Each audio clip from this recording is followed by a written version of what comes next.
Hello students, आप सभी लोगों को लेसन फोर्थ द्रव्य के तापीय गुण पढ़ाया जा रहा था।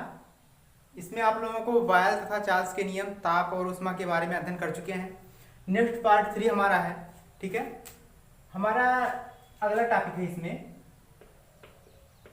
तापीय प्रसार या ऊष्मीय प्रसार। ध्यान से समझिएगा, बहुत सरल है, कठिन नहीं है। ठीक है, प्रसार का मतलब क्या होता है? फैलाव। ठीक है, प्रसार का मतलब क्या होता है? फैलाव। जैसे ही पेन है, पेन को हम गर्म कर देंगे। पेन को क्या कर दें? गर्म कर दें।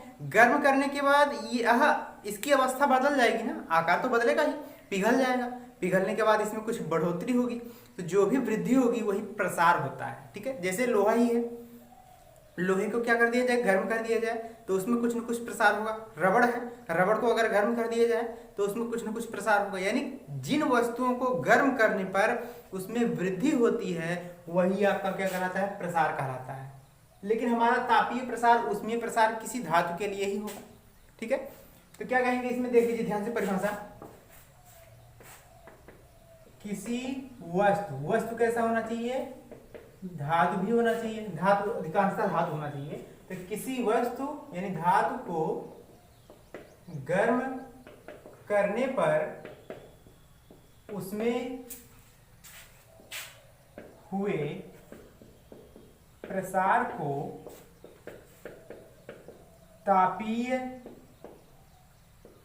प्रसार या ऊष्मीय प्रसार करते हैं। यहां तक अच्छे से समझ आया होगा, बताया गया भी है। अब पेन ही है, पेन को आग के पास ले जाएंगे तो यह कुछ बढ़ेगा, घटेगा नहीं तो कुछ बढ़ेगा जरूर। जो भी बढ़ेगा, जितनी मात्रा में बढ़ेगा, यानी बढ़ना का मतलब प्रसार होना, फैलाव होना। ठीक है, तो किसी वस्तु को गर्म करने पर जो भी वृद्धि होती है, जो भी प्रसार होता है, वही हमारा क्या कहलाता है? तापीय प्रसार या ऊष्मीय प्रसार कहलाता है। ठीक है, अब बात आती है तापीय प्रसार। ध्यान से देखिएगा, इसी में लिखेंगे तापीय प्रसार मुख्यतः 3 प्रकार के होते हैं। तापीय प्रसार मुख्यतः कितने प्रकार के होते हैं? 3 प्रकार के। तीनों कौन कौन से हैं? सबसे पहला आपका है रेखीय प्रसार, दूसरा आपका है क्षेत्रीय प्रसार, और तीसरा आपका है आयतन प्रसार। ठीक है, चलिए ध्यान से देखिएगा।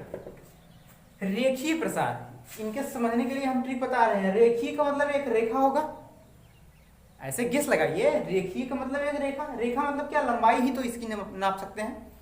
तो किसी वस्तु को गर्म करने पर उसकी लंबाई में हुए प्रसार को ही रेखीय प्रसार कहते हैं। समझ में आ रही बात? क्षेत्रीय प्रसार क्या होगा? क्षेत्रीय का मतलब किससे आएगा? क्षेत्रफल से आएगा।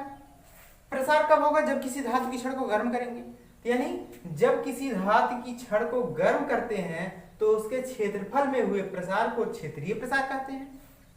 आयतन प्रसार क्या है? आयतन का मतलब आयतन ही होगा। किसी धातु की छड़ को या किसी धातु को गर्म करने पर उसके आयतन में हुए प्रसार को क्या कहते हैं? आयतन प्रसार कहते हैं। यहां तक आप लोग अच्छे से समझ लिए होंगे। ठीक है, परिभाषा हम लिख रहे हैं, आप लोग वैसे लिख भी लेंगे। रेखीय प्रसार क्या है? किसी धातु की छड़ को गर्म करने पर उसकी लंबाई में हुए प्रसार को क्या कहते हैं? रेखीय प्रसार कहते हैं। ठीक है, रेखीय प्रसार हो गया आपका। रेखीय प्रसार के बाद क्षेत्रीय प्रसार में आप लोग वैसे लिख देंगे। क्या लिखेंगे? किसी धातु की छड़ को गर्म करने पर उसके क्षेत्रफल में हुए प्रसार को क्षेत्रीय प्रसार कहते हैं। हम लिख नहीं रहे, लिख लीजिएगा। यहाँ पर केवल क्या रहेगा? लंबाई की जगह क्या लिख देंगे? क्षेत्रफल। अगला हमारा आयतन प्रसार। आयतन प्रसार में भी वही, किसी धातु की छड़ को गर्म करने पर उसके आयतन में हुए प्रसार को आयतन प्रसार कहते हैं। यहां से अच्छे से समझ में आया आप लोगों को? ठीक है, चलिए देखिए इसके बाद हम इसको इरेज कर रहे हैं। क्षेत्रीय प्रसार, रेखीय प्रसार, आयतन प्रसार तीनों कंप्लीट करने के बाद आपको नेक्स्ट हेडिंग देना पड़ेगा रेखीय प्रसार के लिए रेखीय प्रसार गुणांक। ठीक है, क्या लिखना पड़ेगा? रेखीय प्रसार गुणांक। रेखीय प्रसार गुणांक के लिए हमने क्या बताया? एक रेखा है इससे संबंधित। मान लीजिए, गेस कर लीजिए कि कोई रेखा है, ठीक है। रेखा को किस में मापेंगे? लंबाई में ही तो मापेंगे। तो मान लीजिए कोई धातु की छड़ है, या क्या है आपका? कोई धातु की छड़ है। धातु की छड़ की लंबाई हमने क्या मान लिया? यल मान लिया। यल कौन सी लंबाई है? प्रारंभिक लंबाई है। अब हमने इसको गर्म किया, यानी कुछ तापमान दिया, ऊष्मा दिया। अगर गर्म करेंगे तो क्या इसकी लंबाई में वृद्धि होगी? जी हाँ, बिल्कुल होगा। तो हम क्या कह सकते हैं कि मान लीजिए हमने इसको गर्म किया, गर्म करने के बाद धातु की छड़ कुछ बढ़ गई, बढ़ने के बाद मान लीजिए यह इतना बढ़ गया। गेस कर लीजिए यह इतना बढ़ गया। इतने बढ़े हुए भाग को हमने डेल्टा यल से डिनोट कर दिया। यह भी तो लंबाई ही है। ध्यान से देखिएगा, किसी भी वस्तु में जो वृद्धि होती है उसकी आगे डेल्टा लगा दिया जाता है। तो लंबाई यल है, वृद्धि हो जाएगी तो क्या लग जाएगा उसके आगे? डेल्टा यल। यह यल क्या है? यल क्या है आपका?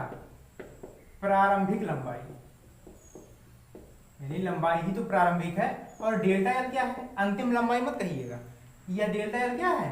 लंबाई में जो वृद्धि हुई है उसी को कहते हैं डेल्टा यल। यहां तक क्लियर समझ में आया? चलिए, अब आपको यह समझाने के लिए बनाया गया था। अब इसकी परिभाषा भी इसी में लिख सकते हैं। रेखीय प्रसार गुणांक क्या कहेंगे? किसी वस्तु को गर्म करने पर उसकी लंबाई में हुई वृद्धि, लंबाई में वृद्धि कौन है? डेल्टा यल।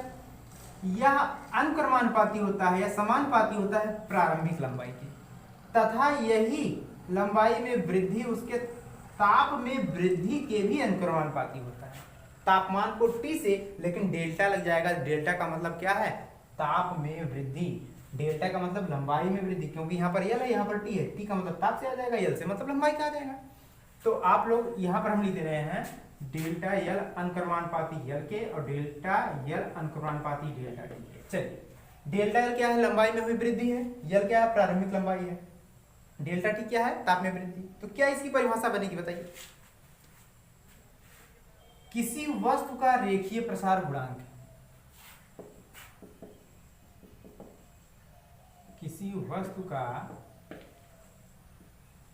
रेखीय प्रसार गुणांक किस बात पर निर्भर करेगा?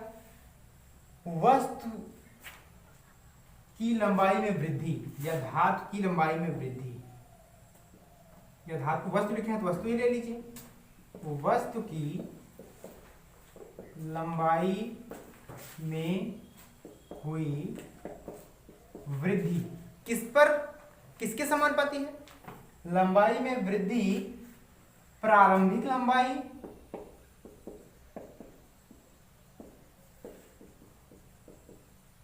तथा और किसके? ताप में वृद्धि।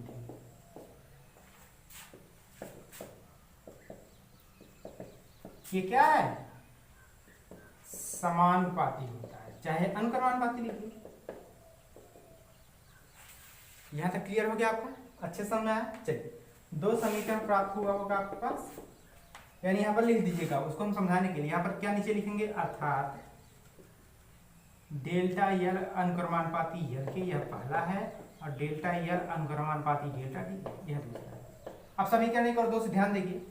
डेल्टा यल बाएं पक्ष में सेम है, तो इसको एक बार लिखेंगे। दाहिने पक्ष में अनुक्रमानुपाती में क्या आएगा? यल डेल्टा टी। अगर अनुक्रमानुपाती का चिन्ह हटाएंगे तो कोई ना कोई नियतांक आएगा। तो जो नियतांक आएगा, रेखीय प्रसार गुणांक का नियतांक अल्फा होता है। एक चीज और, यह आपका अनुक्रमानुपाती का चिन्ह है और यह आपका किसका चिन्ह है? अल्फा का चिन्ह है। यहाँ पर अनुक्रमानुपाती का ऐसे होता है और अल्फा का निशान ऐसे, ठीक है। और बगल में क्या है? अनुक्रमानुपाती का चिन्ह हटा बीच में बराबर, इसके जगह आया क्या? अल्फा, और बगल में क्या है? यल डेल्टा टी। टी, हमको इसी अल्फा की वैल्यू चाहिए, तो अल्फा की वैल्यू चाहिए तो क्या होगा, ध्यान देखिए यहाँ पर अल्फा बराबर, अल्फा का मान चाहिए हटेगा, इसके बटे में चला आएगा, यानी डेल्टा यल अपान यल इंटू डेल्टा, यही आपका क्या है, रेखीय प्रसार गुणांक का फार्मूला है, या इसको नोट करेंगे दिमाग में, ठीक है अच्छे से। रेखीय प्रसार गुणांक अल्फा को क्या कहते हैं, यह अल्फा है, अल्फा को रेखीय प्रसार गुणांक, डेल्टा एल क्या है, लंबाई में वृद्धि, यल क्या है, प्रारंभिक लंबाई, और डेल्टा की टी क्या है, ताप में वृद्धि। यहाँ तक कंप्लीट हुआ। चलिए रेखीय प्रसार गुणांक के बाद हमारा दूसरा पॉइंट आता है, यह पहला था, हमारा दूसरा है क्षेत्रीय प्रसार गुणांक। अब क्षेत्रीय प्रसार गुणांक के लिए भी वही सेम टू सेम है, क्या रहेगा, ध्यान से देख लीजिए।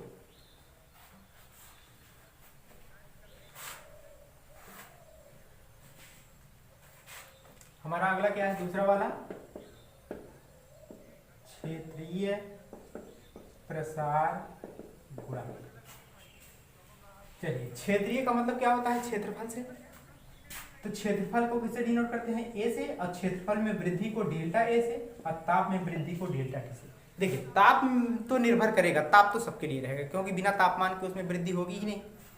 तो क्या होगा आपका, किसी वस्तु के क्षेत्रफल में हुई वृद्धि प्रारंभिक क्षेत्रफल के अनुक्रमानुपाती तथा तापमान में हुई वृद्धि के अनुक्रमानुपाती होता है। बन गया, परिभाषा लिख लीजिए, क्या लिखेंगे, किसी वस्तु का क्षेत्रीय प्रसार गुणांक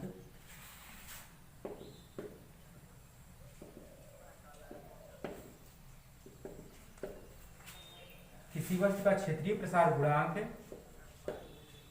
वस्तु के क्षेत्रफल में हुई वृद्धि किस पर निर्भर करेगा, प्रारंभिक क्षेत्रफल तथा ताप में हुई वृद्धि के समानुपाती होता है। हो गया यहाँ तक, यानी डेल्टा ए अनुक्रमानुपाती प्रारंभिक लंबाई के, और यही डेल्टा ए अनुक्रमानुपाती डेल्टा टी के। समीकरण 1 और 2 है, बायां पक्ष सेम है तो दाहिना पक्ष एक साथ आ जाएगा, ए into delta T, delta A जैसे ही अनुक्रमानुपाती का चिन्ह हटेगा बीच में बराबर एक कांस्टेंट आएगा, क्या, बीटा, अल्फा के बाद क्या आएगा, क्षेत्रीय प्रसार गुणांक को बीटा से, बगल में ए डेल्टा टी, हमको बीटा की वैल्यू चाहिए, तो बीटा बराबर क्या आएगा, डेल्टा ए इधर है, यह इसके बटन चला आएगा, ए इंटू डेल्टा टी। यह भी कंप्लीट है। इसी प्रकार से हम डायरेक्टली परिभाषा नहीं लिख रहे हैं, किसके लिए, आयतन प्रसार गुणांक की परिभाषा आप लोग लिख लेंगे, किसी वस्तु के का आयतन प्रसार गुणांक वस्तु के आयतन में हुई वृद्धि तथा प्रारंभिक आयतन केवल यहाँ पर लिख दीजिएगा, यहाँ पर भी, यहाँ पर भी, यहाँ पर भी सेम रहेगा।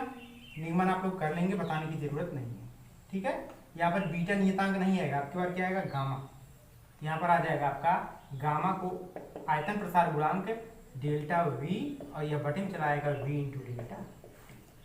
तो आपको अध्ययन कराया गया रेखीय प्रसार गुणांक, आयतन प्रसार गुणांक और क्षेत्रीय प्रसार गुणांक, जितना भी आप लोग नोट्स में कंप्लीट करेंगे। जो भी टॉपिक समझ में नहीं आता है तो आप लोग पूछेंगे, ठीक है। आज के लिए